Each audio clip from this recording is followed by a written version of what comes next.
Hello everyone, welcome back to Target IES. I am Tekchin Deshwal and we were studying power system. In power system, in the past two sessions, what we saw? The power generating stations. Okay, so in the last class, we saw hydropower plants and gas turbine power plants. In this session, we will start from nuclear power plants. Okay, so what is the advantage of nuclear power plant? First, they are reliable. Once after construction, after achieving criticality, then they work reliably. Second, the fuel required is very low quantity. Fuel required is low in quantity. एक thermal power plant, coal fired thermal power plant में अगर आपको suppose 1000 ton coal required है every day, suppose 1000 ton every day, nuclear plant में वही 1 kilogram uranium will do the same work. Okay, efficiency is high and they are generally used as a base load power plant. Why? Because after starting the reactor, changing the power output of the reactor is very difficult and it takes very long time. So एक बार हम उसको, अगर वो 500 megawatt का है, 540 megawatt Tarapur का है अगर वो, तो हम उसको 540 मेगावाट पे स्टार्ट करके इतना लोड देके उसको then we keep it going. Okay, बस हमें इसमें एक बार फ्यूल फिलअप करना होता है and after that it keeps on working for a very long time. Recently हमारा जो कायगा पावर प्लांट है, Kaiga nuclear power plant in Karnataka Goa border, it created history for continuous operation for more than 1000 days, world record. Okay, so this is the advantage of my nuclear power plants also. And plus they occupy less space as compared to thermal, क्योंकि जो coal fired होगा उसमें क्या होगा, मेरा कोल storage additional है, coal handling plant additional है, एश handling plant additional है, ESPs, तो वो सब चीजें हमारी एक एडिशनल स्पेस ऑक्यूपाई करती है in case of coal fired thermal power plant. But in nuclear power plant energy कहां से आती है मेरी? Energy comes from fission. Energy comes from fission. Okay, दो तरह की मेरी न्यूक्लियर रिएक्शंस जो होती हैं. न्यूक्लियर रिएक्शन कौन सी होती है? जिनमें हमारा जो भी एलिमेंट है उसका न्यूक्लियस इन्वॉल्व होता है, उसको हम बोलते हैं न्यूक्लियर रिएक्शन. अदरवाइज और जो सारी रिएक्शंस होती हैं उसमें जो इलेक्ट्रॉन्स होते हैं वो इन्वॉल्व होते हैं बस. But in nuclear reaction my nucleus is involve. तो न्यूक्लियर रिएक्शन दो तरह की होती है, फ्यूजन और फिजन. ठीक है, फ्यूजन में क्या होता है? एक बड़ा मॉलिक्यूल दो स्मॉलर मॉलिक्यूल में टूटता है. फ्यूजन में दो छोटे मॉलिक्यूल फ्यूज होके एक बड़ा मॉलिक्यूल बनाते हैं, लाइक हाइड्रोजन मिल जाएगा एंड हाइड्रोजन मिलकर क्या बनाते हैं? Helium. But the requirement for fusion is millions of degree of temperature is required. Okay, millions of degree Celsius temperature is required for fusion to take place. Example क्या है fusion का? हमारा sun is the biggest example of fusion reaction. Sun में हमारे में fusion reaction होती रहती है, उसी की वजह से सन गेट्स इट्स एनर्जी. और फ्यूजन कैसे होता है? मैं किसी भी जो फिजाइल मटेरियल है मेरा, उसमें जैसे ही एक न्यूट्रॉन को, एक थर्मल न्यूट्रॉन या फिर एक फास्ट न्यूट्रॉन, जैसा भी न्यूट्रॉन जाए, उससे मेरा वो एक बड़ा न्यूक्लियस अनस्टेबल हो जाता है. जब वो न्यूट्रॉन एंटर करता है, my nucleus gets unstable and it breaks down into two parts, plus some mass is converted into energy. तो एनर्जी जब मास में कन्वर्ट होती है तो क्या होता है? E equals to mc². अगर मेरा थोड़ा सा भी मास एनर्जी में कन्वर्ट होगा तो it is multiplied by c², means 3 × 10⁸ का होल स्क्वायर, इतने joule. So even 1 gram of mass is enough to supply huge amount of energy as equal to tons of coal. Okay, so this is the advantage of my nuclear fuel. बहुत ही कम quantity में बहुत ज्यादा energy दे देता है. Okay, plus we have in India we have the largest reserves of thorium. So हम क्या चाहते हैं कि हम थोरियम बेस्ड रिएक्टर जल्दी डिजाइन कर लें. ओके, हम वो देखेंगे क्लासिफिकेशन में, डोंट वरी. सो पहले हम एक स्कीमेटिक देखते हैं ओवरऑल. ये होती है मेरी fuel rod. Okay, these are my fuel rods. उसके बाद फिर मेरी एक होती है control rod. Okay, control rod, इसको हम बोल देते हैं control rod. My reactor is filled with a moderator. ठीक है, मॉडरेटर फंक्शन क्या होता है सब कुछ करेंगे one by one, don't worry. It is A moderator. Okay, then one is coolant. This is my heat exchanger. Okay, one by one आप सारे पार्ट्स को देखते रहो, हम उसके बाद करेंगे. हीट एक्सचेंजर, यहाँ से वाटर इनलेट, वाटर इनलेट यहाँ से, अब वाटर गर्म होकर क्या बनेगा, steam, steam outlet. This is my steam turbine,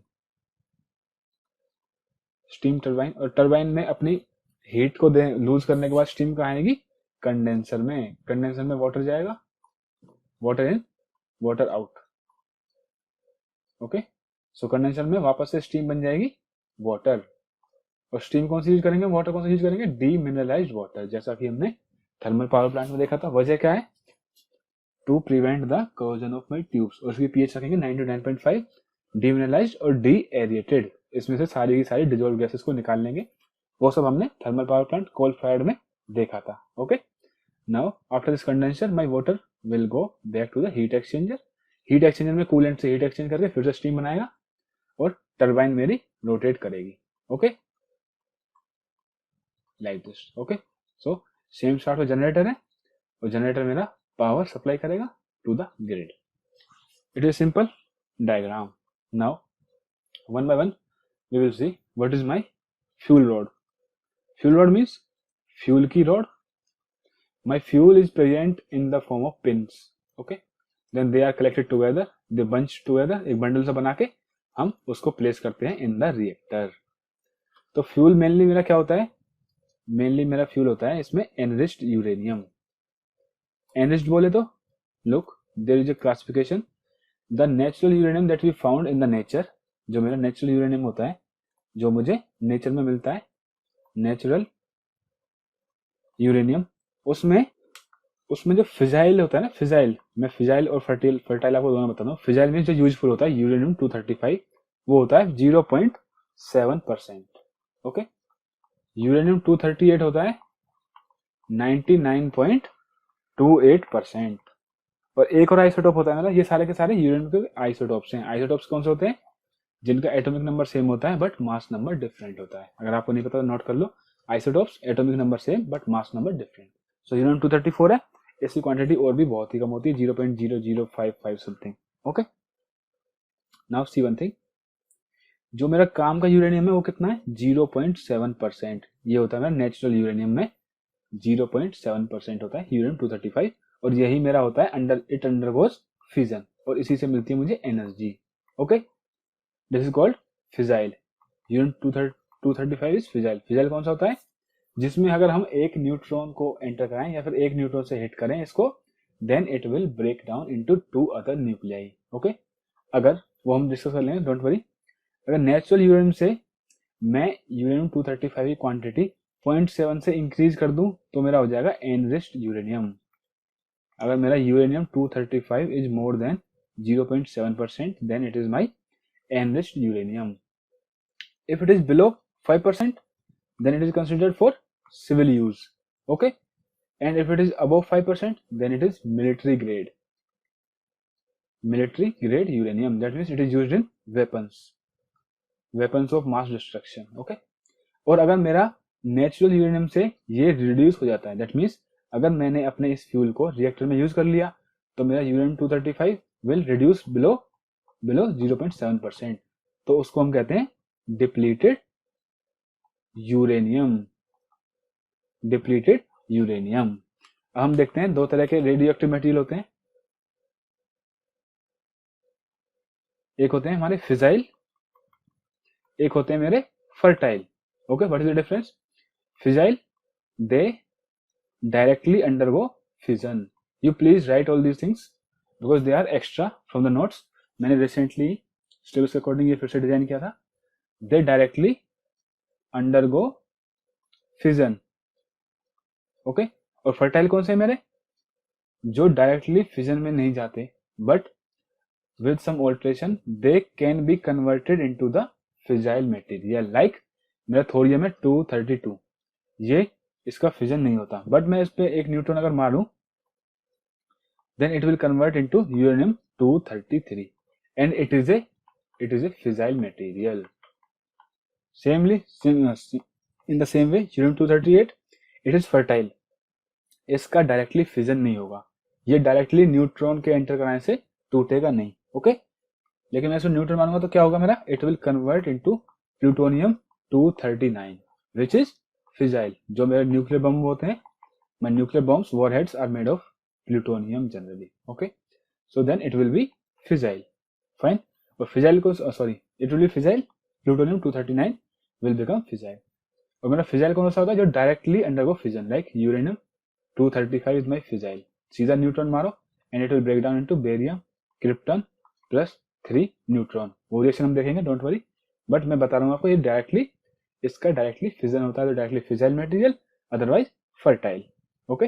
Now we will see fuel, or if you want to write the definition then I can tell you the definition। fissile material की definition क्या होगी मेरी, which undergoes fission upon absorption of a thermal neutron, if in an interview if someone asks you can tell this definition। और fertile में क्या होगा मेरा, which do not undergo fission by absorption of thermal neutron but gets converted into fissile material। You can write fission does not take place upon absorption of thermal neutron, fission, you can write, I am dictating, fission does not take place upon absorption of thermal neutron but is transmitted to fertile material, so but is transmitted to fissile material। Means fertile तो पहले ही था, इसमें हम neutron मारेंगे तो ये it will get converted into fissile material, वो होता है मेरा फर्टाइल मटेरियल, ओके। तो हम कौन सा फ्यूल यूज करते हैं, mainly we use enriched uranium, enriched uranium is the main fuel, but in India some are old reactors. अच्छा, कितने रिएक्टर इंडिया में total are 22 reactors, 15 civil reactors हैं और 7 है मेरे मिलिट्री ग्रेड, ओके। डिफरेंस क्या है सिविल और मिलिट्री ग्रेड में, सिविल का इंस्पेक्शन करने आता है IAEA, international atomic energy agency, but military grade का इंस्पेक्शन वो नहीं कर सकते, ये हमारे सीक्रेट है, ये हमारे अपने हैं मिलिट्री ग्रेड, ठीक है। इनके लिए हम बाहर की कंट्री से कोलैबोरेशन कर सकते हैं, उनसे हेल्प ले सकते हैं रिसर्च में, but this 7 are on our own, ठीक है। इनके लिए हमें कोई भी हेल्प या फंडिंग बाहर से नहीं मिलती, मिलिट्री ग्रेड। और जो इनसे मेरा जो यूज्ड फ्यूल निकलेगा, स्पेंट फ्यूल प्लूटोनियम, उसको हम यूज करते हैं to make our nuclear weapons, okay. I hope I'm clear with civil nuclear reactors and military grade nuclear reactors। IAEA is the International Atomic Energy Watchdog, International Atomic Energy Agency, जो देखती रहती है कि कौन से देश में कितना स्टॉक पाइल है यूरेनियम का, क्या कर रहे हैं लोग, कितने रिएक्टर है, स्पेंट फ्यूल को कहाँ यूज किया जा रहा है, न्यूक्लियर बॉम्ब तो नहीं बनाए जा रहे, all that things, okay. So enriched uranium is the main fuel, और एनरिच्ड यूरेनियम कौन सा होगा, जिसमें यूरेनियम 235 जो कि फिजाइल मटेरियल है is present in greater than 0.7% quantity, okay। now what we see that how energy is created। जब मेरा एक थर्मल न्यूट्रॉन किसको बोलते हैं, जो न्यूट्रॉन स्लो स्पीड हो जाती है उसकी, उसको हम बोलते हैं थर्मल न्यूट्रॉन, स्लो न्यूट्रॉन और थर्मल न्यूट्रॉन। प्लस यूरेनियम 235 में मैंने एक एब्जॉर्ब कराया neutron, so it will B barium plus krypton plus 3 more neutrons will be generated and plus some mass, क्योंकि कुछ ना कुछ मास का डिफरेंस आएगा। यहाँ पे मास कितना है 235 1, this is the round figure, but आप पॉइंट्स में देखोगे तो न्यूट्रॉन का मास 1.0008 AMU लाइक दिस, प्रोटॉन का मास 1.002 AMU लाइक दैट। तो जो छोटा छोटा मास होता है उसको हम बोलते हैं मास डिफरेंस। तो जितने का मास का डिफरेंस आता है मेरा, उस मास की मेरी बन जाएगी energy, E equals to delta M C square। So this much energy is released and this is a huge quantity of energy। Now ये जो मेरे 3 न्यूट्रॉन है, ये होते हैं मेरे फास्ट न्यूट्रॉन, अगर मैं इन्हीं फास्ट न्यूट्रॉन को अगले यूरेनियम 235 पे हिट करूंगा तो मेरा फिजन नहीं होगा। क्यों? Because fast neutron is not absorbed in the nucleus of uranium 235। It either strikes back, deflect हो जाता है तो डाइवर्ज हो जाता है, बट ये उसके न्यूक्लियस में जाके एब्जॉर्ब नहीं होता, सो मेरा फिजन नहीं हो पाता। सो व्हाट आई डू, मैंने अपने रिएक्टर में एक चीज डाली थी, moderator. What does moderator does, it slows down the speed of neutron. Slows down the speed of neutron. तो ये क्या करता है, मेरा जो फास्ट न्यूट्रॉन आ रहा था उस फास्ट न्यूट्रॉन को स्लो न्यूट्रॉन बना देता है. ओके, अब हम क्लियर. जब मॉडरेटर से निकलेगा तो मेरा बन जाएगा ये स्लो न्यूट्रॉन और thermal neutron. I hope now you got the concept of moderator. Moderator का काम क्या है? What is the function of moderator? To slow down the speed of neutron. जो मेरे रिएक्शन से 3 न्यूट्रॉन निकले, ये बहुत हाई स्पीड में थे, हाई एनर्जी न्यूट्रॉन्स. इनकी स्पीड को स्लो डाउन करना मेरा काम है मॉडरेटर का. ओके, नाउ दिस, अब तो ये जो 3 न्यूट्रॉन आए थे, ये 3 न्यूट्रॉन मॉडरेटर से निकले, अब ये स्लो न्यूट्रॉन हो गए. Now if they are strike on uranium 235, तो हर एक न्यूट्रॉन यूरेनियम 235 को डिस्टेबलाइज करके फिजन करा सकता है. अब ये यूरेनियम 235 फिजन होगा, फिजन होगा, फिजन होगा, तीनों में होगा, बिकॉज अब तो मेरा ये स्लो न्यूट्रॉन थर्मल न्यूट्रॉन बन चुका है. तो यहां से मेरा बेरियम निकलेगा, क्रिप्टन निकलेगा, एनर्जी निकलेगी, प्लस 3 मोर न्यूट्रॉन. यहां से भी 3 न्यूट्रॉन, यहां से भी 3 neutron. Means now I have 9 neutrons. अगले स्टेज में कितने न्यूट्रॉन हो जाएंगे? 27 neutrons. So this will be A chain reaction. And if goes like this uncontrolled, then there will be a cute word, blast. There will be a blast in our nuclear core, reactor core. अगर ये uncontrolled हो गए fission करते गए तो. So what I need कि ये जो slow आए थे thermal neutrons 3, I want that 2 of them gets absorbed somewhere and only 1 neutron hits the next uranium atom, uranium 235. So what I will do, ये जो slow neutrons आए, then they will be, then there are control rods. I hope आपको diagram याद है, मैं दिखा देता हूँ आपको फिर से.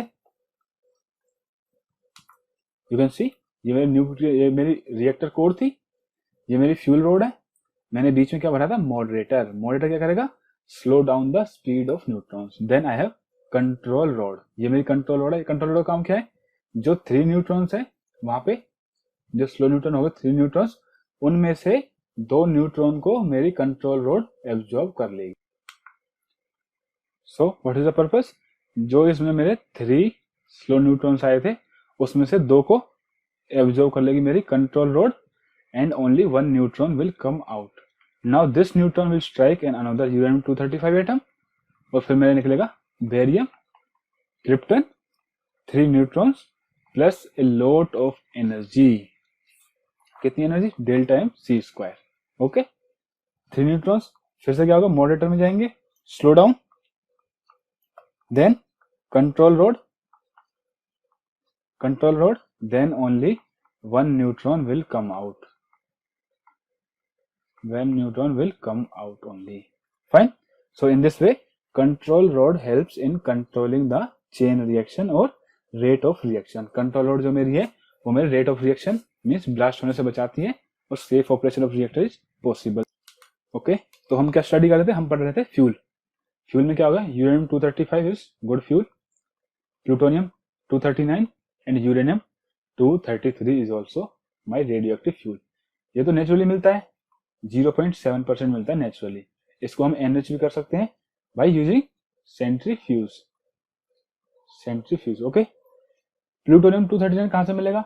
जो मेरा नेचुरल यूरेनियम था उसमें क्या था मेरा? 0.7%. यूरेनियम 235.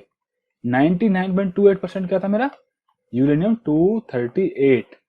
नाउ जब इस यूरेनियम 238 में एक न्यूट्रॉन जाता है, then it gets converted to plutonium 239. सो अगर मैं स्पेंट फ्यूल में से रिप्रोसेसिंग करके इस प्लूटोनियम 239 को एफिशिएंटली एक्सट्रैक्ट कर लेता हूं, then I can use it in my weapons और in my nuclear reactor as a fuel. ठीक है, लेकिन ये रिप्रोसेसिंग टेक्नोलॉजी अभी तक हमारे पास ढंग से एस्टेब्लिश नहीं हो पाई है इंडिया में. Okay, otherwise we can extract this. Uranium 233 कहां से आएगा? थोरियम से. थोरियम 232. थोरियम के वर्ल्ड में सबसे ज्यादा reserve we have in India. तो अगर थोरियम में एक न्यूट्रॉन जाएगा तो यूरेनियम 233 बनेगा. Now this uranium 233 can be used as a fuel in my reactor. तो अगर हम थोरियम बेस्ड रिएक्टर्स बनाने में सक्सेसफुल होते हैं, then we will be a energy surplus nation and there will be no problem of energy production. So mainly these three are the fuels in a nuclear reactor. और ये मेरा fission पे based होता है. Fusion की technology अभी बन नहीं पाई है. However, the countries are trying ITER, international thermo nuclear reactor. Okay, ITER कहाँ बना रहे थे हम? फ्रांस में, और 9 कंट्रीज है. India is also a member. Okay, but अभी तक फ्यूजन टेक्नोलॉजी कहीं भी एस्टेब्लिश नहीं हो पाई है. फाइन, तो अभी हम सिर्फ फ्यूजन रिएक्टर यूज कर रहे हैं. Now second thing is my moderator. Why moderator is used? To slow down the speed of neutron. To slow down the speed of neutron. Fine. क्या क्या होता है? Example, light water. Light water कौन सा? जो मेरा नॉर्मल वाटर है, H2O. और heavy water is also used N moderator. Heavy water क्या होता है मेरा? D2O. D क्या है? D इज माई ड्यूटीरियम, जो कि एक हाइड्रोजन का आइसोटोप है, H12. इसका मास 2 होता है. मास 2 मीन्स हाइड्रोजन से डबल मास, इसलिए इसको बोलते हैं हम heavy water. Okay, second is moderator. Now third one is control rod. क्या फंक्शन था कंट्रोल रॉड का? जो 3 न्यूट्रॉन्स आए निकल के, उनमें से 2 को एब्जॉर्ब कर लो. The 2 are absorbed by the control rods and 1 is sent for further fission. Okay, so this is the function of control rod. It is used to control the rate of chain reaction and preventing the blast in my reactor core. किस किस की बनी होती है मेरी control rod? My control rod is made of basically boron, cadmium, या तो boron की हो गया, cadmium, like silver, indium, etcetera. Okay, now fourth is my reactor core. Did you saw in diagram मेरे रिएक्टर की कोर कैसी थी? Like this. Okay, so it is a anti missile dome. Okay, missile also can not penetrate this core. ठीक है, the concrete structure, then another layer of metal, then this is the main reactor core. इसका function क्या होता है main? पहली बात तो heat insulation. Then जो मेन काम है वो है रेडिएशन को लिमिट करना from coming outside. So radiation को लिमिट वो एलिमेंट करता है जिसकी डेंसिटी बहुत हाई होती है. If my density is very high, then it can limit the radiation. So my reactor core is made of lead. Okay, lead की density होती है around 8500 kilogram per centimetre square. Around means sorry per metre cube. Density क्या होती है?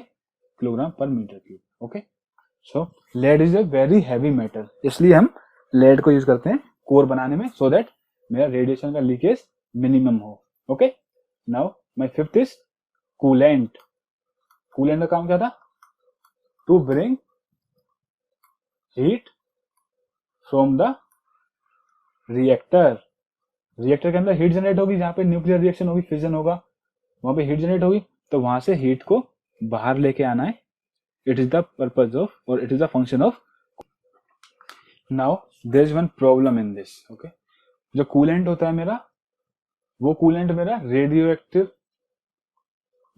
Core में भी जा रहा है, तो ये पानी क्या होगा? इस पानी में रेडिएशन भी आएगा, और फिर ये उसके बाद आके हीट एक्सचेंजर में भी जा रहा है. So we have to avoid the contact of this coolant and my water. Heat exchanger के अंदर ऐसा ना हो कि कूलेंट से रेडिएशन मेरे इस वाटर में पहुंच जाए. इस वाटर से कहां जाएगी? फिर टरबाइन में, और टरबाइन से कहां आएगी? जो भी लोग यहाँ पे जॉब कर रहे हैं, जो भी लोग यहाँ पे काम कर रहे हैं, they might get radiation effects. तो हमें हीट एक्सचेंजर में एक स्पेशल प्रिकॉशन लेनी पड़ेगी, क्योंकि जो मेरा कूलेंट है वो कोर के अंदर से आके यहाँ पे आ रहा है. That means it is radio active, क्योंकि कोर में तो रेडिएशन है जहां पे न्यूक्लियर फ्यूजन हो रहा है. So what are the property of my coolant? ठीक है, मैं देखता हूँ कि कूलेंट के लिए आइडियल प्रॉपर्टीज क्या होती है. पहली बात तो ये क्या कर रहा है? हीट कैरी कर रहा है, तो इसकी हीट कैरिंग कैपेसिटी होनी चाहिए हाई थर्मल कैपेसिटी. अब दूसरी बात है, फ्लो कर रहा है, रिएक्टर कोर से हीट एक्सचेंजर में आ रहा है, फिर यहां से फ्लो करके यहां जा रहा है, सो इसकी लो विस्कोसिटी होनी चाहिए. ठीक है, ऐसा ना हो कि ये फ्लो ही ना हो। द थर्ड इज, ये तो हर किसी की प्रॉपर्टी है, लो कॉस्ट हो तो मजे ही मजे हैं। Then fourth is, it should be non toxic. Non toxic तो कोई किसी भी मटेरियल में कोई नुकसान नहीं होगा, plus working on it will be easy, okay. And it should B chemically inert. ऐसा ना हो when the temperature of the coolant is increased, it reacts with my boiler tubes, or it reacts with my core, or it reacts with my heat exchanger. तो ऐसा नहीं होना चाहिए. It should be chemically inert even at high temperatures. Okay, so these are the properties of coolant. क्या use करते हैं coolant? Light water भी use करते हैं as a coolant, heavy water D2O, heavy water is also used as an coolant, okay. उसके अलावा CO2 gas को भी यूज कर लेते हैं, हीलियम को भी यूज कर लेते हैं, liquid sodium is also used as an coolant, ठीक है। हमने देखा कि कूलेंट की प्रॉपर्टी क्या क्या हो सकती है, क्या क्या होनी चाहिए। हाई थर्मल कैपेसिटी क्योंकि वो हीट कैरी कर रहा है, लो विस्कोसिटी क्योंकि वो फ्लो कर रहा है, low cost, non toxic, chemically inert. Fine, now what was my sixth component? Sixth component was my heat exchanger. तो हीट एक्सचेंजर जैसे एज द नेम सजेस्ट, नाम ही कहता है हीट को एक्सचेंज कराएगा। किससे एक्सचेंज कराएगा? कूलेंट से हीट को भेजेगा वाटर में, कूलेंट से हीट गई वाटर में, and water will turn back into steam, and then my steam will go to turbine. तो टरबाइन का क्या फंक्शन है फिर? टरबाइन विल रोटेट, जो स्टीम की थर्मल एनर्जी है, हीट एनर्जी है, उसको टरबाइन कन्वर्ट कर देगी मैकेनिकल में। Then it will be coupled with a generator, और जनरेटर मैकेनिकल टू कर देगा electrical, and then this power will be sent to the load. Fine, this is my heat exchanger. So अभी तक तो सब कुछ फैसिनेटिंग था इसमें न्यूक्लियर पावर प्लांट में। फ्यूल भी भाई 1-2 किलो फ्यूल लगता है बस डेली का, hardly 1 kg, and no extra accessories, बस क्या है, रेडिएशन से बचना है। But there is one problem, and this is, ये मेरा जो 7th पॉइंट है, that is waste handling. Waste handling, और you can say spent fuel handling, spent fuel handling और रेडियो एक्टिव वेस्ट, कुछ भी कह सकते हो आप। ये जो रेडियो एक्टिव जो वेस्ट होता है ना, जैसे मेरा फ्यूल है, मैंने फ्यूल यूज कर लिया, then spent fuel is radioactive, उसमें से रेडिएशंस निकल रही होती हैं। Now to handle that waste, it is a very very problematic task. What we do generally, पहले हम उसको निकालते हैं with the help of robots, then it is kept under water for 3 to 4 years, and then it is buried down। जब हम फिर इसका हम रेडिएशन लेवल मेजर करेंगे, उसकी यूनिट क्या होती है?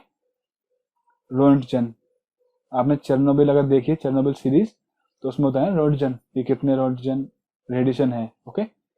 तो हम पहले से मेजर करेंगे, अगर वो सेफ लिमिट में है, then this waste is either buried down in the earth or it is disposed of in the oceans. But मेरा waste handling is one of the toughest task in a nuclear power plant. Okay? And water requirement तो मेरी जो भी thermal power plant है, जहाँ पर भी steam को use कर रहे हैं हम, लाइक गैस टर्बाइन में तो हमने कहीं भी steam use नहीं की, but coal fire thermal power plant, nuclear, इन सब में steam use कर रहे हैं। तो जहाँ पर भी steam का usage होता है, वहाँ पे मेरी water की usage automatically increase हो जाती है, ठीक है। That's why they are located near rivers or sea. Okay, fine. Now I think we have done the basics of my nuclear power plant, or how the power is generated in my nuclear power plant.